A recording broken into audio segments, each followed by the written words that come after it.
Excellent. We are live. Thank you, everyone, for joining us to the second session of the day at the Mobile Growth Summit. My name is Eddie Arrieta. I'm the head of communications at Torre, that's Torre.co. Thank you so much for joining us. Today, our speaker is Judi Glova, intuitive leadership expert and executive coach at Pineapple Coaching and Consulting. She's going to talk to us today on her great presentation on unlock your brain's potential by breaking these three habits. Judi, thank you so much for joining us, and the stage is completely yours. Thank you, Eddie, and thank you, Mobile Growth Summit. I am so excited to be here. So let's get started and let's start breaking those three habits.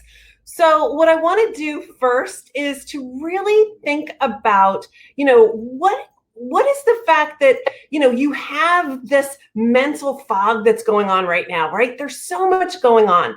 But during this time, I want to make sure that I create a safe space for us to explore new levels of knowing. And we're going to be using the chat. So if you would I want to make sure that the technology is working. So if you can please just type in where you're from in the chat, that way I'll know that you can hear me. I always like to test everything out. So please let me know where you're from. Okay, great. So we're going to be talking about these three habits, and I want to provide you with as many practical tools, because I don't know about you, but I really like to have practical tools that I can use right now. So not only are we going to go through the three habits, we're going to go through the tools, we're going to have a Q&A, and at the very end, you're going to get that value added swag. So make sure you stay all the way to the end, because I want to be able to give you those gifts. All right, so we got Mexico, Russia, Minneapolis. Awesome. I'm so glad to have you guys here today. So I want to ask you, so since you're already in the chat, that's great. Tell me, all right, put your answer, take your best guess. What do you think in terms of Google searches for how to get your brain focused? How much has that increased since February? Take your best guess. So Google searches how to get your brain to focus, because we're going to be talking about how to break those three habits. So take a guess. 100%, okay. Thomas, that's a good guess. 300%, good guess, Gusto.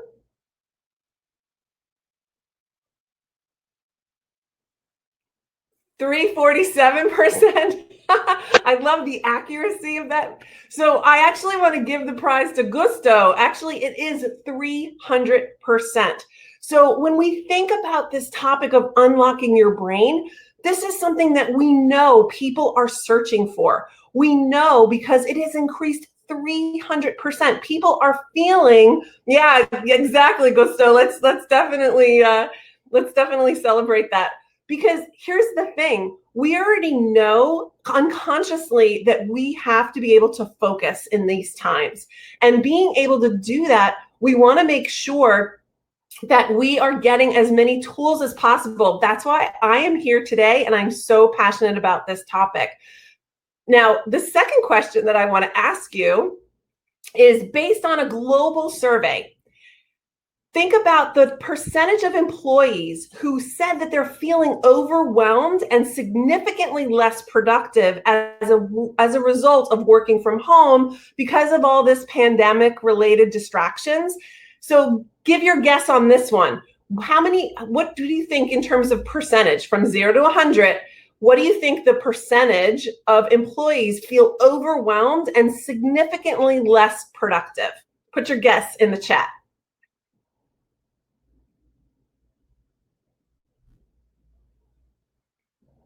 This is a tough one, huh? 80%, okay. 55, 50, 68. I love these very precise numbers. Actually, the answer is 75. 75% of employees are really feeling overwhelmed and significantly less productive. So I'm curious in terms of you, right? Because I want to tailor this talk specifically to you. So on a scale from 1 to 5, 1 being low, 5 being high, how productive are you feeling these days? And be honest. Scale from 1 to 5. 1 being low, 5 being like I'm hitting on all 8 cylinders, I'm totally in the zone. 5. 1 being I am really not feeling very productive. So on a scale from 1 to 5, how productive are you feeling these days?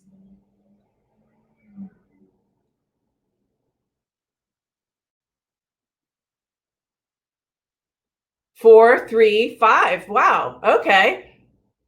Those are some pretty high numbers. 5. Okay. Wow. You guys are really feeling productive. Now I want to know, how stressed out are you feeling these days? How aware are you of the stress that you're feeling? On a scale from 1 to 5. Ha, liars. I don't know if you guys are lying, but if you are feeling super productive, I want to make a comment. But now I actually want to know, how much stress do you feel like you're handling? 1 being low, 5 being high. Now I'm getting some stress scores of 5s. Okay. Anybody else? What's your stress level these days?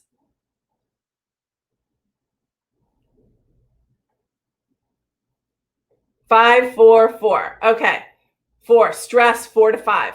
Okay, so great. So just take some awareness right now on the fact that you may be feeling super productive, but the level of stress that you're dealing with is also impacting you. And here's what I know based on research is that there's a certain amount of stress that we need to be competitive, to be edgy, but there's a certain point that when we get to overstress, we actually decrease our productivity. Our ability to make decisions goes down. Our ability to actually come up with ethical answers to questions, right? Our judgment goes down. We know this by scientific fact. So what I want you to be super aware of, again, I'm so glad that you guys are participating, is that there's a certain level of productivity that we can have, but it will start to decrease if you have to maintain a level of stress for a certain period of time. And you know that for your own personal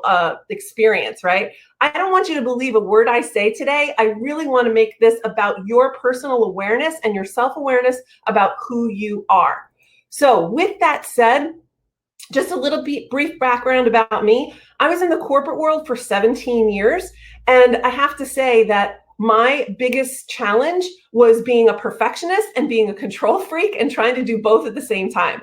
So that basically means that I was really stressed out and really productive, but the price that I had to pay on the inside was really eating me alive. So part of the reason why I became an executive coach and an expert in intuitive leadership is because I learned that leadership starts from the inside out, right? How you are dealing with yourself on the inside directly impacts how you're behaving on the outside. Now, here's the other thing that I know because of that study that I mentioned to you is that, when you have a certain amount of stress, it's good. It keeps you competitive. Well, when you get into overstress and stay in overstress, we call that the grip. And when you stay in the grip for a long time, you end up burning out. So here's what I know. If you're here, chances are your problem is not success. Chances are your problem is that you are really working hard. You're trying to do your best. And you may actually be in that place of over responsibility. You're taking so much on your shoulders.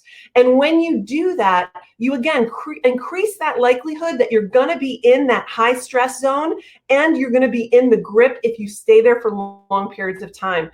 Unfortunately, in this day and age right now, we have external forces that are impacting our lives, but I want you to be really mindful that it impacts your leadership and it impacts your results. So with that said, the number one habit that we need to break is the resistance to change. And I call that also procrastination, because we tend to tell ourselves that things have to be the way we want them to be. And that creates resistance. Anytime something is the way it is and we want it to be different, there's this push and pull of what happens in the world. So I want you to do me a favor. I want you to pick up a pen or something that is small enough that you can grip with your hand. Okay? So pick up a pen right now or pick up something that you can grab. And I want you to actually squeeze it and I want you to hold it really tight in your hand. Okay, keep squeezing it. Keep doing it. I'm going to keep talking, but I want you to keep squeezing. Okay, keep squeezing that. So when we talk about resistance, there's a level of holding on that we have. It's that squeezing. Now, the thing is that when we were little, when we were born, we were able to let go of emotions and thoughts. So if we were to look at this symbol of holding on to this pen, your hand is actually your awareness, and the pen is that thought or that feeling. So when we have this habit, and as we grow up, we learn to hold on to things. And holding on to things could actually be things like stuffing our feelings, pretending they don't exist, right? That's the same thing as holding on to things because we don't let them go. So what I want you to do now is I'm going to ask you, just invite you to let go. To let go of whatever it is that you're squeezing right now, and just let it go whenever you decide to. So I want you to notice you had a choice to let go of that pen. And how hard was that? It wasn't too hard, right? You just made a choice.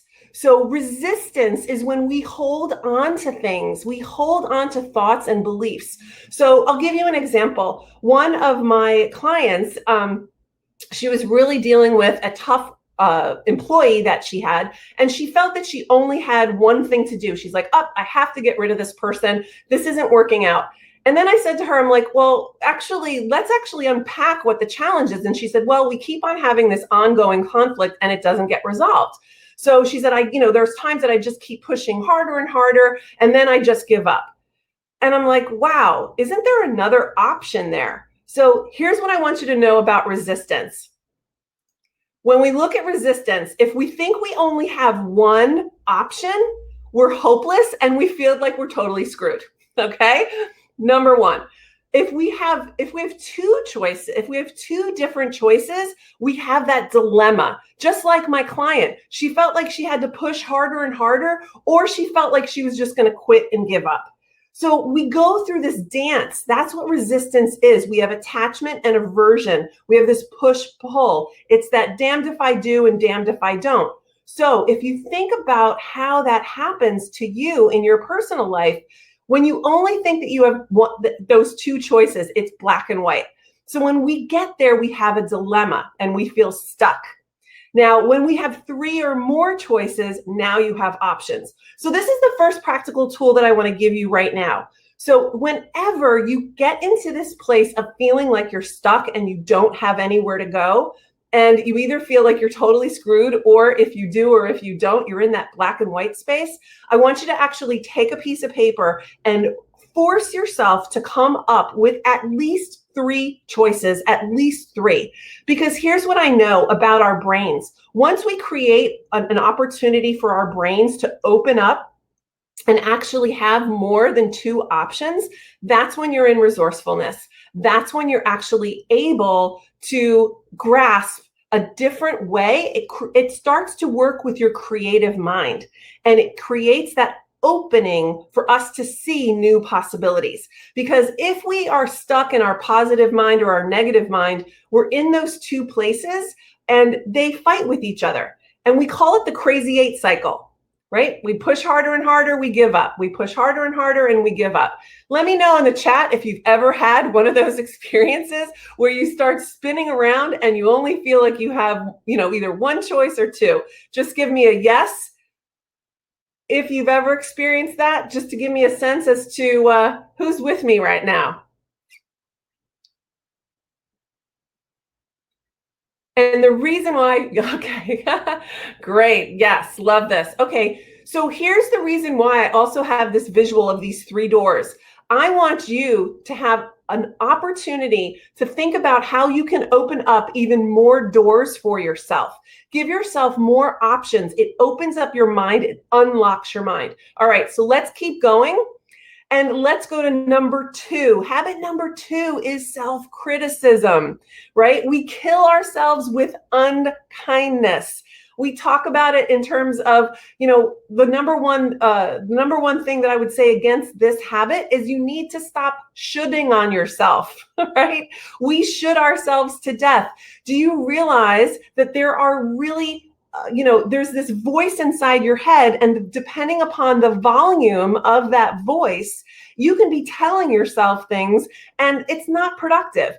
And of all the leaders that I've worked with, and I've worked with the Center for Creative Leadership for 15 years, working with executives around the world. And the number one thing that they do is they've said to me, the reason why they're successful is because they've had this inner voice telling them what to do and telling them to work harder. And what I think is so interesting is that, they'll argue with me. They'll like, Judi, I have to have that negative voice to keep me on my edge. But I will also tell you, there comes a certain point in your career, in your business, when you start realizing that that particular voice, it may have gotten you to a certain level, but it won't get you to the next level. It'll actually stand in your way. So I'm really excited to start thinking about how we can open up this possibility with you. So let's go to our next point. And I got to ask you this question. Do some self-awareness. If you were to think about that inner voice, would you let that inner critic talk to this little girl? Would you? Put it in the chat, yes or no. Post your answer. Because you know your inner voice and you know how it talks to you. And I can also guess that there are some of you that would never want your inner voice to be on a loudspeaker, right? Okay, now I'm getting some honesty. Hesitation. Okay. So we've got some no's, we've got some hesitation. Absolutely. I totally get it. So think about that even when you're talking to yourself. If you wouldn't talk to a small child that way, why would you talk to yourself that way? It actually decreases your productivity, because we talked about that at the top of our discussion today, right? It's like, how productive are we? How are we being able to support ourselves to unlock our brain? Well, being locked in that negative self-talk isn't serving you. So what I want you to do is I want you to close your eyelids right now. Close your eyelids, don't cheat. Close your eyelids. And I want you to imagine a rose, a red rose. Okay. So I also now want you to notice, are you the rose or are you the observer of the rose?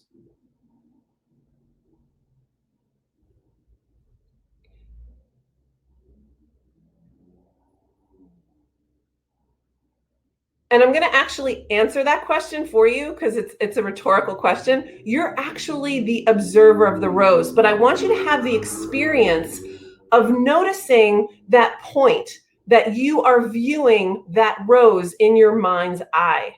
You're the observer. You are not your thought, right? Because if the rose is a thought or an image in your head, you're not the thought. You're actually the one who's observing it. So with that said, going back to our original example of holding on to a thought, if you want to let go of that image of that red rose, you can just choose to let go of that image. You have a choice. So going back to our first habit that we want to break, we want to make sure that we have choice. The second thing is that we want to be aware that we are the observer. We are not our thoughts. We are not our feelings, but we're actually the one who has the control to make the choice. Also, we are the observer. So when you're the observer, you actually have an opportunity to take back your power, because a lot of times when we have our brain locked up, it's because we're giving our power away to other people, to other things, to our thoughts, and to our emotions. Okay, so here is my second or third practical tool that I want to give you today. There are 3 questions that can truly unlock your brain if you really feel like you're in that space, that you're really spinning. You actually can go to these 3 questions and ask yourself, similarly as you were holding on to that pen, you could ask yourself, could I let that go? Could I let that thought, that emotion, that upset, that issue, that challenge, could I let it go in this moment? And here's the thing. being able to release at this level doesn't happen from the neck up. It actually happens from the neck down. So you're not actually asking your head, you're not asking your ego mind, you're actually asking it from a heart space. So could I let this go? If I could, would I let it go? And then when? And once you ask the question when, that's your opportunity to choose. So you take back your power and you actually have the choice. So this is actually based on the Sedona method. These 3 questions. This is the basic release, the basic way of how you can actually let it go. Yes, Gusto. Yes, Justo, you can let it go and just ask yourself these 3 questions. Absolutely. So this particular tool has been around for over 50 years and it has been revised. And I'm actually going to give you an even more updated, powerful experience in about 2 minutes. So with that said, here is the second practical tool that you can have in order to be able to let go of what's no longer serving you. If your mind is in that place, maybe you've had an experience where you've had an upset during the day and it's really taking you out of productivity, you can't focus, and your mind is in a fog. So you have that opportunity to be able to ask yourself just these 3 questions. Super easy. You can do it, right? Okay. So if you take only one thing away from this particular session that we're having right now, this conversation, is that I want you to know that the time is now for you to unlock your potential. This is your opportunity to take control. And my very deep belief and my philosophy is that, you know what, we don't need to be doing leadership. You need to be a leader. And having that intuitive leadership comes from the inside out. And it's an inside out job because how you lead yourself is how others are going to feel the trust in you. So your inner dialogue, how you talk to yourself and how you're able to let go of things that are no longer serving you is truly what's going to help you rise and help you be the best leader and the most successful leader that you can be. So let's shift gears to our third, right? Number 3 in terms of our third habit is overthinking. Okay, look at some of these phrases that are up here, right? Why did I say that? What will they think of me? Why can't I figure this out? What if this is wrong? How can I get him or her to do this or that? What the heck is going on here, right? How can I find that much money right now to be able to do this project?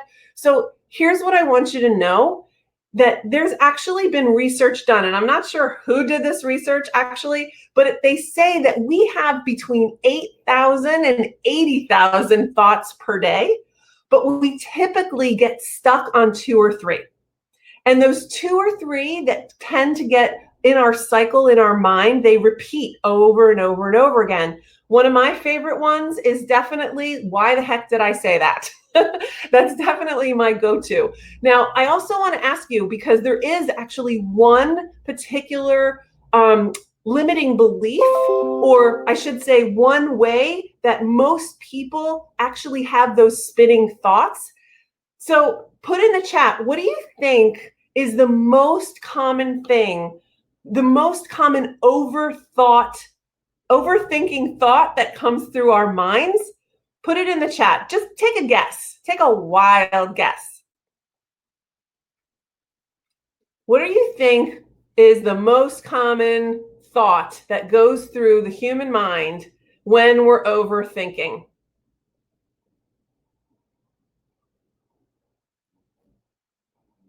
This is a tough one. I get it. I can't do this. Okay. That could be one. Am I good enough? Thomas, you got it. You nailed it. Tiffany, you got it. 100%. Am I good enough? Am I enough? Am I doing enough? Am I enough? Do I have enough? Absolutely. You guys are rock stars. Yeah, wow. I'm like really impressed. This is awesome, you guys. So here's the thing. When we have that mental spinning, I call it the Cat 5 brainstorm, right? It's our private brainstorm that we have, but it's around some really limiting thoughts. So awesome, you guys. I'm so glad you got that. And here's the other thing. When or why do you typically get stuck in overthinking? Why do you get stuck, or when? Because this is another thing that's pretty common that people tell me all the time.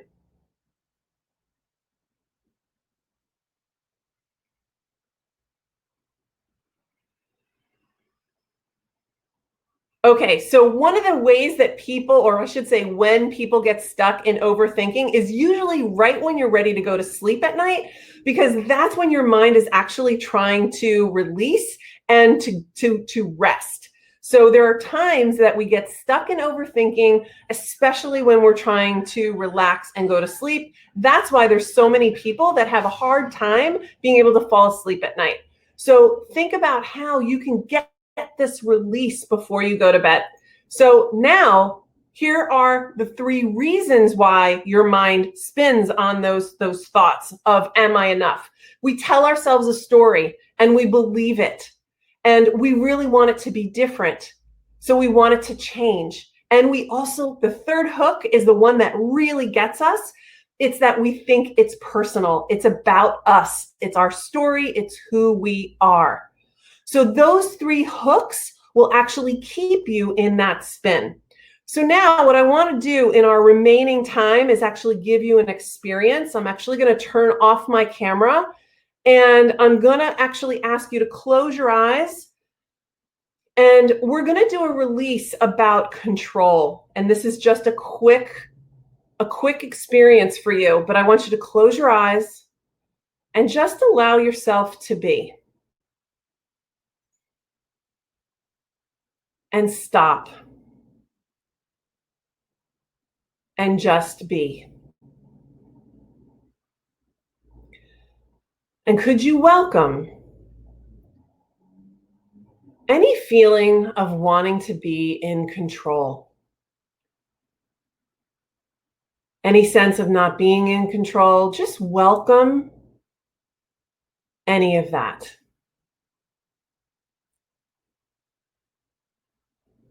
And now could you allow yourself to welcome any wanting to change it or fix it, want more control, want less control, give it away to somebody else, not having to have all that control?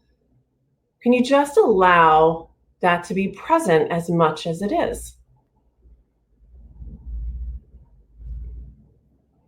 And now can you allow yourself to notice any sense that it's personal, that you feel that you have control, and that's who you are. You're that person that has to have control. Notice that story. Notice how you may think it's about you or who you are.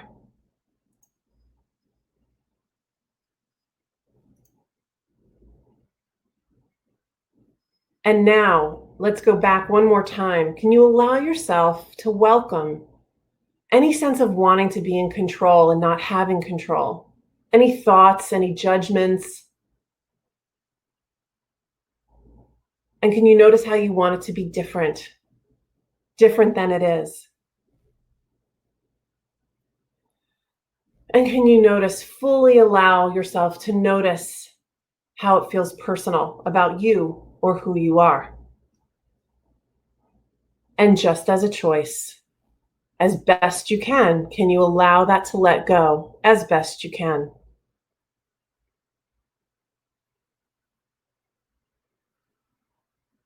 And can you let that go just a little bit more? And can you let that go just a little bit more? And can you let go of anything that you're holding on for later? Okay, so take a deep breath, come back to the room. And I really wanted to just give you that takeaway message that you actually do have that ability to unlock your potential, be able to let go of what's holding you back. And you'll notice that in the sticky at the top, I've actually placed some swag for you. And here are the links. You can actually get a customized release We didn't have a whole lot of time today to do that, but I would love to create a customized release for you based on something that's getting in your way. Maybe it is a thought that you're not enough. Maybe it's that thought that you need to have control. But I want to have that opportunity. So please take advantage of the free 15